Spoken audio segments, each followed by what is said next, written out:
Before pronouncing the sentence, Judge Edward Cowart let Bundy make a statement. I'm not asking for mercy, for I find it somewhat absurd to ask for mercy for something I did not do. So I will be tortured for and will suffer for and receive the pain for that act.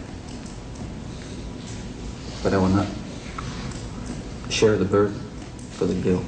In imposing sentence, Judge Cowart cited the savagery of the crimes and what he called the indifference of the defendant. This court, independent of, but in agreement with, the advisory sentence rendered by the jury, does hereby impose the death penalty upon the defendant Theodore Robert Bundy. Then, in an unexpected move, perhaps an afterthought, Cowart stunned the courtroom with some parting words for Bundy. Take care of yourself, young man. Thank you. I say that to you sincerely. Take care of yourself. It's a tragedy for this court to see it's such a total waste, I think, of humanity that I've experienced in this court. You're a bright young man. You made a good lawyer. I'd love to have you practice in front of me, but you went another way, partner. Bundy says he'll appeal. Meanwhile, he has been ordered to the state prison to await setting of the date of his execution in the electric chair. Ed Rabel, CBS News, Miami. One of the final murders that you committed, of course, was apparently little Kimberly Leach, 12 years of age.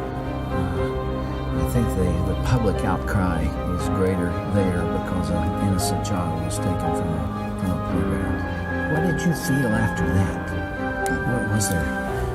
Were there the normal emotions 3 days later? Where were you, Ted?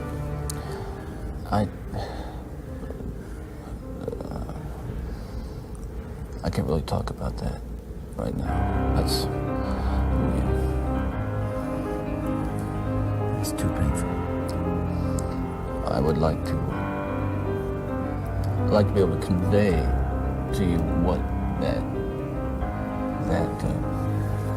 experience is like, but I can't. I won't be able to talk about it.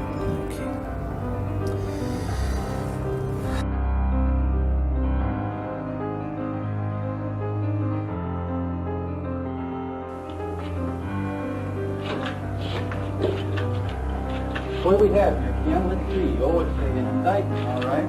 Why don't you read it to me? You're up for election, aren't you? Mr. Bundy got it, didn't you? Mr. Bundy? You told me that you were going to get me. You said he was going to get me, okay? You've got the indictment. It's all you're going to get. Let's read it. Let's go. Theodore Robert Bundy, you are charged, indictment, 2 counts burglary, 2 counts murder in the first degree, 3 counts attempted murder in the first degree. Design or intent to effect the death of said Lisa Levy.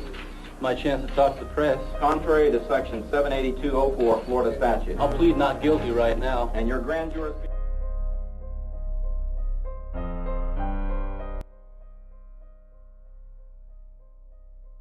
Ted Bundy, a vile, devilish figure that hid behind a toy boy's body.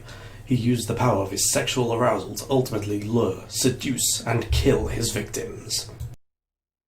Bundy was born at a home for unwed mothers in Burlington, Vermont on November 24th, 1946. He remained there for 2 months after his birth. His mother, Eleanor Louise Cowell, known as Louise, considered placing her baby up for adoption, but her father, Sam Cowell, supposedly wanted the baby to join the family in Philadelphia. There, Bundy, then known as Theodore Cowell, began life thinking Lois was his sister, not his mother. The story only gets stranger when you look deeper into Bundy's relatives, such as his grandmother, who suffered from depression and agoraphobia, and his grandfather, who has been described as the owner of a raging tamper. His violent acts touched everyone, from cats and dogs to employees and family members. Bundy may have experienced physical or psychological abuse at the hands of his grandfather, despite his later insistence that the two had a good relationship.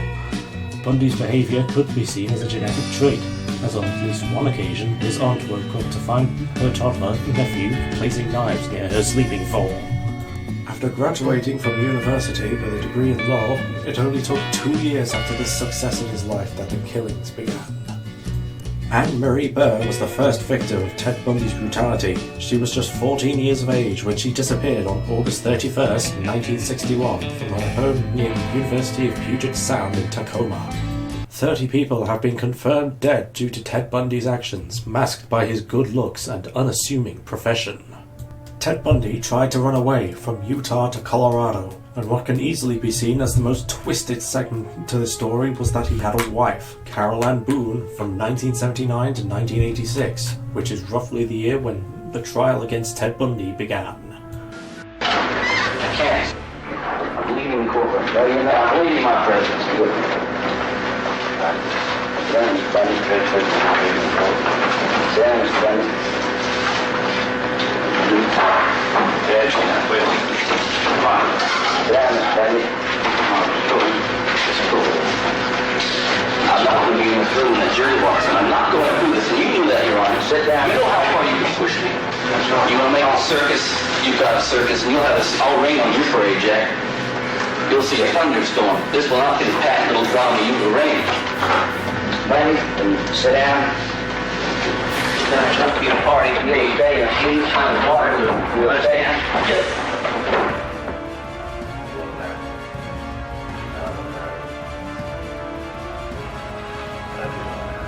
On July 24th, 1979, Bundy was found guilty of killing 2 female students at Florida State University. Both women, Margaret Bowman and Lisa Levy, were bludgeoned to death in their sorority house during the early morning hours of January 15th, 1978. Anne Rule, author of the book The Stranger Beside Me, The True Crime Story of Ted Bundy, wrote that there was a double bite mark on her left buttock. Her killer had literally torn at her buttocks with his teeth, leaving 4 distinct rows of marks where those teeth had sunk in. She added that a forensic odontologist would be able to match those bite marks to a suspect's teeth as precisely as a fingerprint expert could identify the loops and whorls of a suspect's fingers. However, this has proven quite divisive among the masses.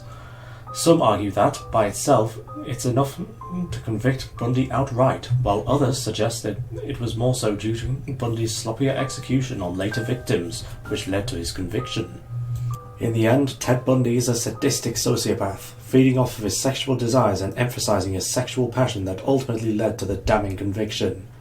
A person who could have been a leading lawyer was instead a leading serial killer.